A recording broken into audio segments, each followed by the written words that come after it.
Ngiyabingelela kwabenkosi nangale mini yanamhlanje.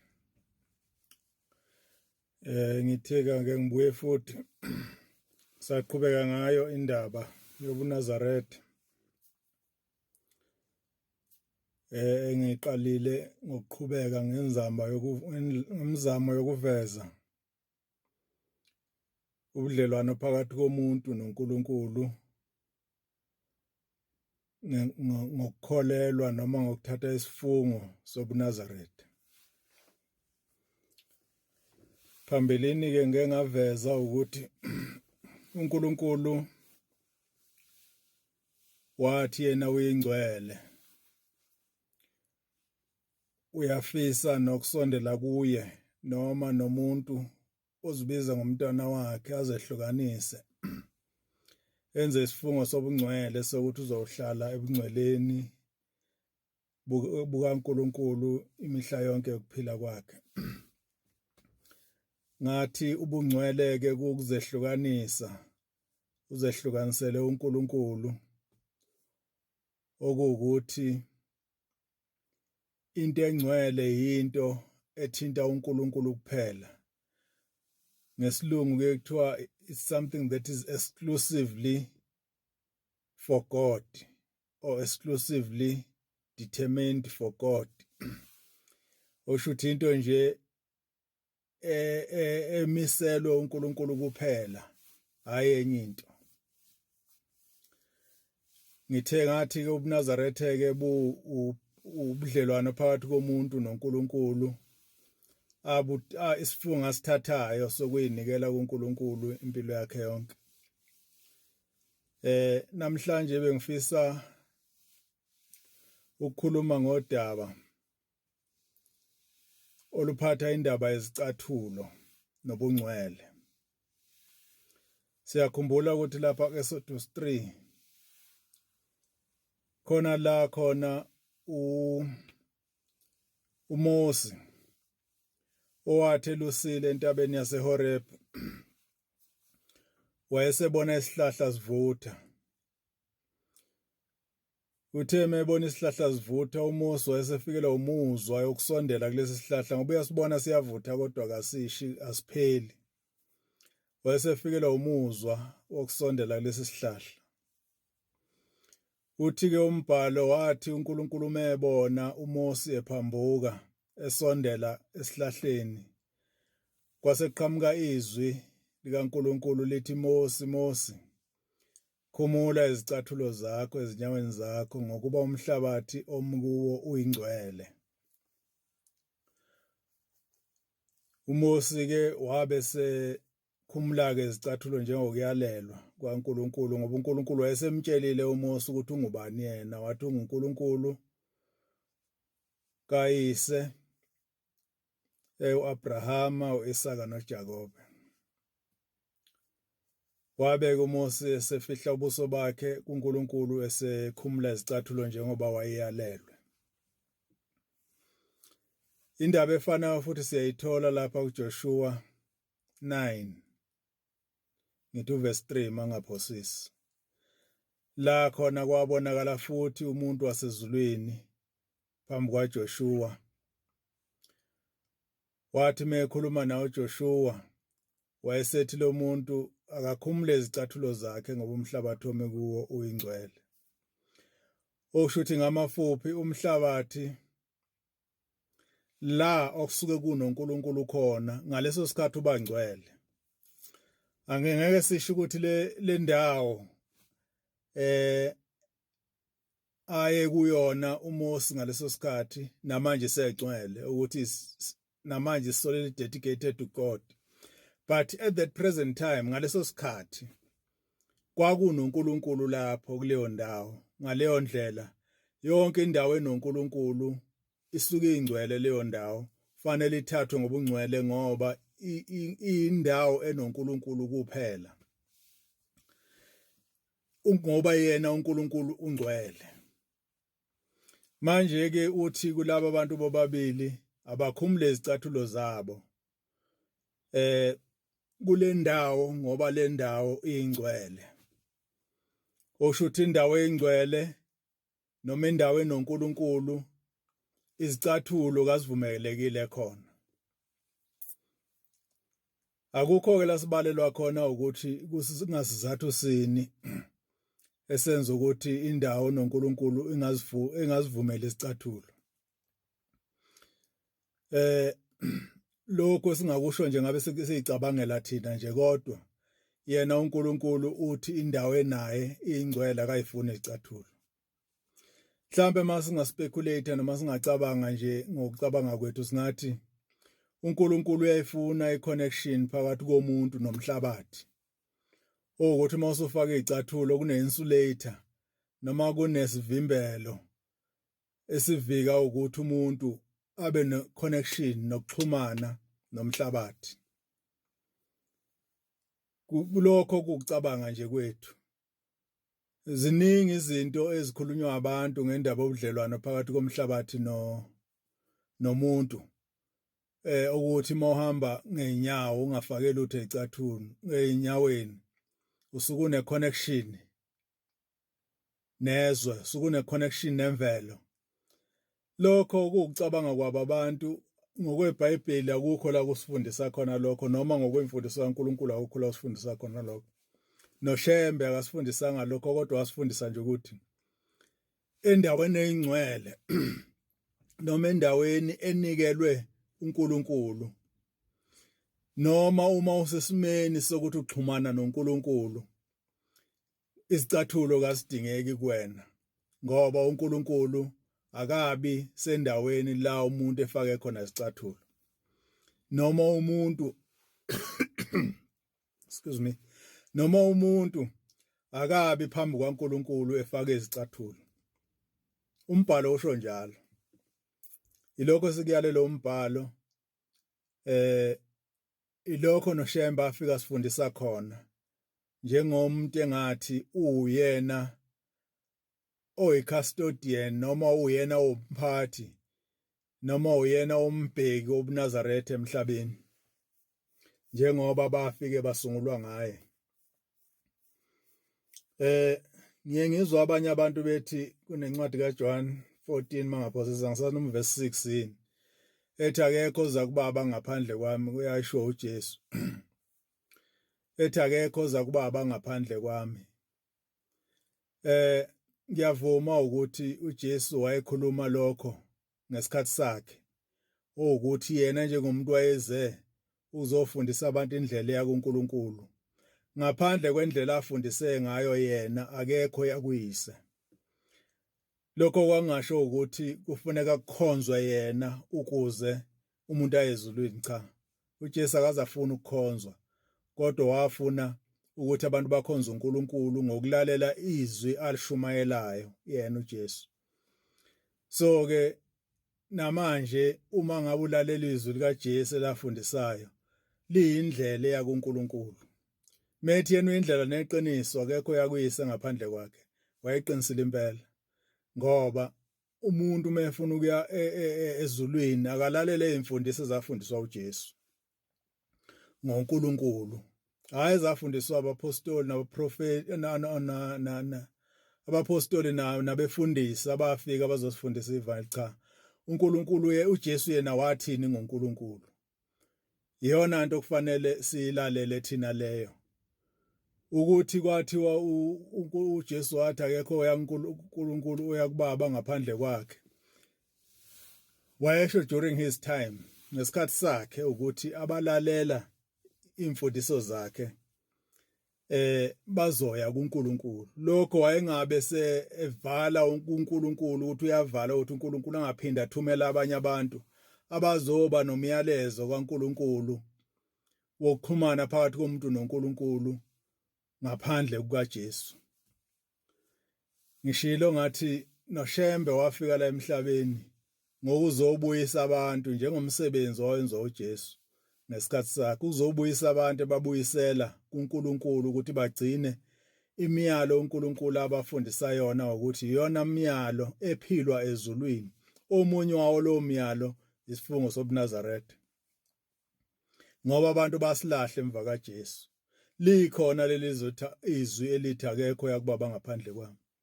kodwa uShemba akakushongo lokuthi akekho yakuyise ngaphandle kwakhe, kodwa wathi indlela eyakuyise indlela yokugcina imiyalo yakhe uNkulunkulu, njengoba ebhalile ethi mesabeni uJehova nigcine imiyalo yakhe njengoba ayiloba ngonceku yakhe uMose.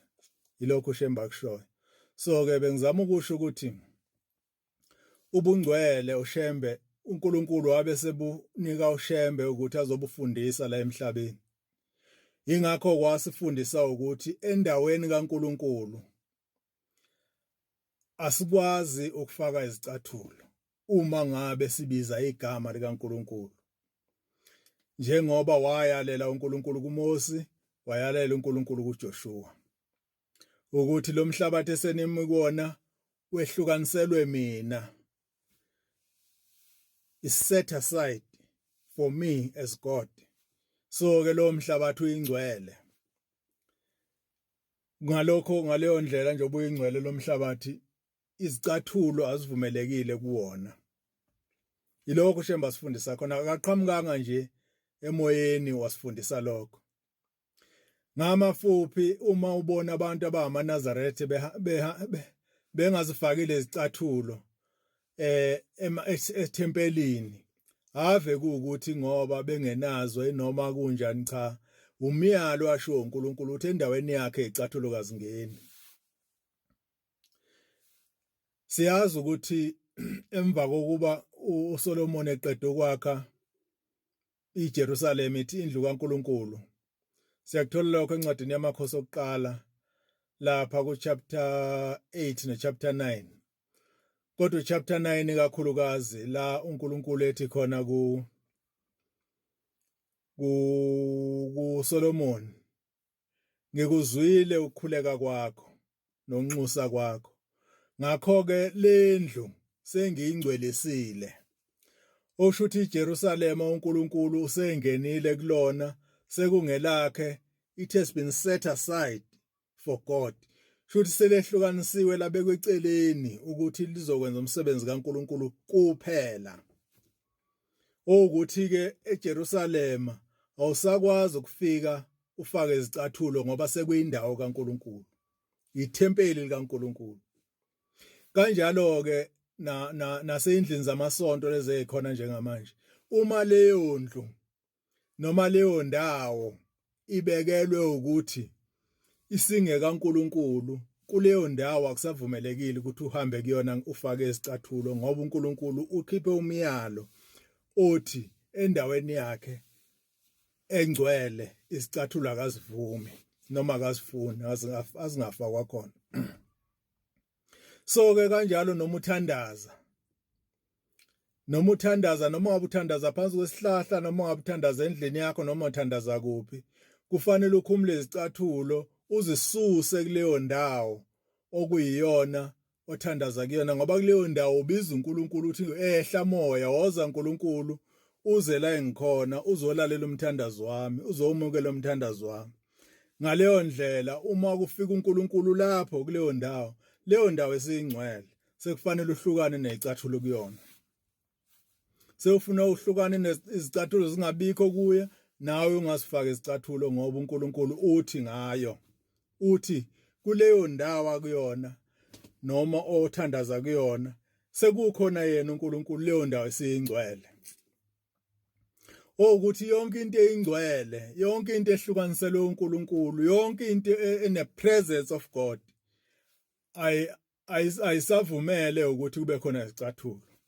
Njenganje amaNazaretha, amaNazaretha uShemba wasifundisa ukuthi uma sigqoka ingubo emhlophe, le ngubo emhlophe sithi umNazaretha, siye sithi ingubo kaNkulunkulu, ngoba uShemba wayiphiwa uNkulunkulu. Ingubo kaNkulunkulu, kusho ukuthi leyo ngubo uyihlukanisele ukuthi wenza umsebenzi kaNkulunkulu kuphela ngayo, awunakwenza okunye ngayo. Ngaleyo ndlela ukwazi-ke leyo ngubo ukuthi uyigqokile, ubugqoke futhi nesicathulo. Ngoba uNkulunkulu izicathulo akahambisani nazo. Yingakho masiya enhlangakazi, entabeni yasenhlangakazi, sihamba ngezinyawo kulolo hambo, ngoba okokuqala sisuke sihamba uhambo likaNkulunkulu. 2, sisuke sihamba lolo hambo sigqoke ingubo kaNkuluNkulu okuyimNazaretha. So ngaleyo ndlela izinyawo zethu azithintane nomhlabathi ngoba uNkulunkulu wathi kuMosi, endaweni osukuyona kukhona mina, ngakho khumula izicathulo. Siye sihambe size sibhoboke inyawo masiya khona, kodwa sikwazi ukufaka izicathulo noma sikwazi ukufaka noma yini engahlukanisa ukunyathela kwethu nomhlabathi. Ngoba uNkulunkulu ufuna inyama yethu yonyawo ithinte umhlabathi. Ilento ethiwa isicathulo ngesixhosa bebethi sihlangu, okusho ukuthi is a shield noma isivikeli, ivikela unyawo against umhlabathi. Ivikela unyawo emhlabathini, umhlabathi ukuthi amatshe angahlalimaza unyawo, ameva angahlabi unyawo, nomhlabathi nedust ingathinti unyawo. So kuma ngathiwa thina sesirepair, sesibhandishe inyawo ngendlela ukuthi ayisakwazi ukuxhumana nomhlabathi, okusho ukuthi ngamafuphi sekunesihlangu phakathi konyawo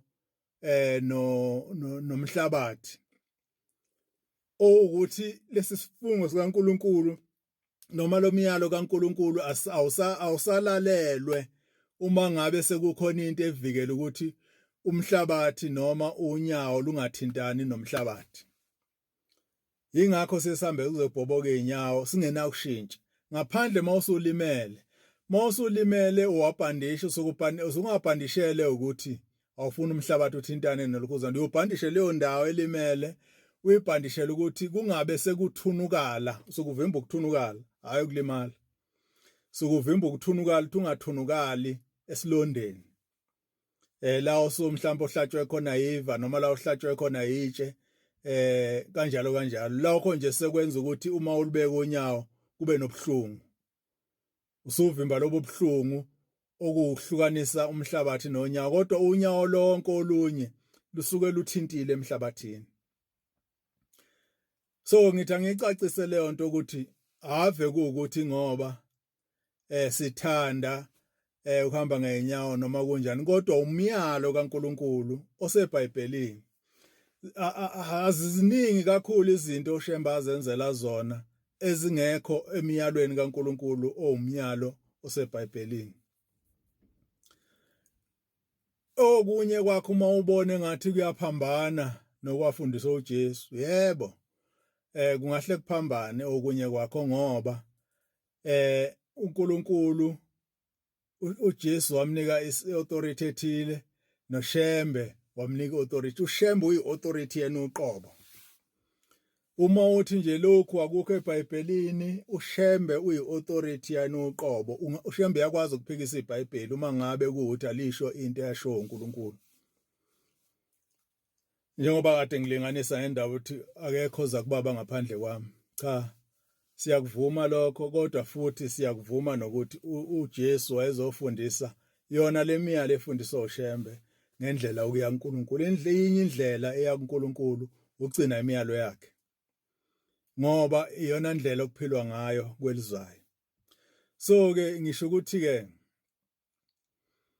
uNkulunkulu eyingcwele uthathe izicathulo noma ubudlelwano phakathi komhlabathi nonyawo njengento edinga ubungcwele. Wakhuluma ngakho, kodwa nginenkolelo ukuthi uMosi wayengabhincili ibheshu. Mhlambe ngiyobe ngikhulume ngakho ngokuzayo. uMosi wayengabhincili ibheshu. Mhlambe ufakile ikhumba emzimbeni, mhlambe wayefake indwanga, angisho njalo. Kodwa uNkulunkulu wakhetha into eyodwa, wakhetha izicathulo ukuthi izona angazifuna emzimbeni. Akasho ukuthi hamba uyobhinca ibheshu, akasho ngihamba ukuthi hamba uyofaka ungiyane. Cha, wathi izicathulo akazifuni endaweni eyingcwele. Kanjalo noShembe mefika wathi abantu abeze kuNkulunkulu nawo amabheshu nesidwaba zabo.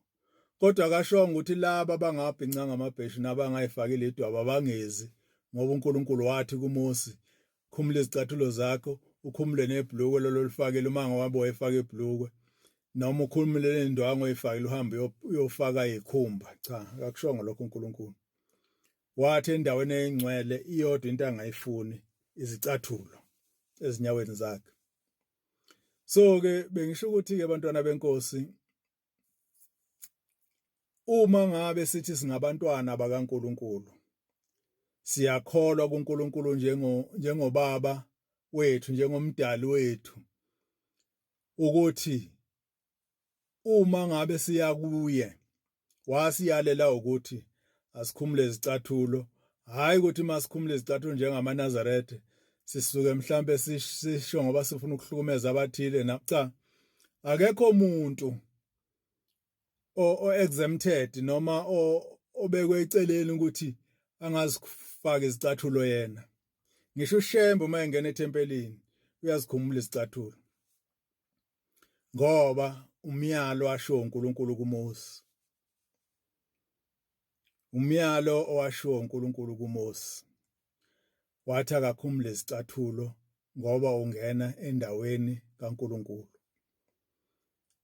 So ke lokho ke bantwana benkosi bengithi ake ngishare namhlanje sisazoqhubeka nokunye ukuze senze isiqiniseko sokuthi abantu abeduswa ngevangeli eselikhona, elivangeli eliphuma eceleni kwevangeli elafundiswa umnikazi wobuNazaretha. Inkosi ibusiseni kuzwile.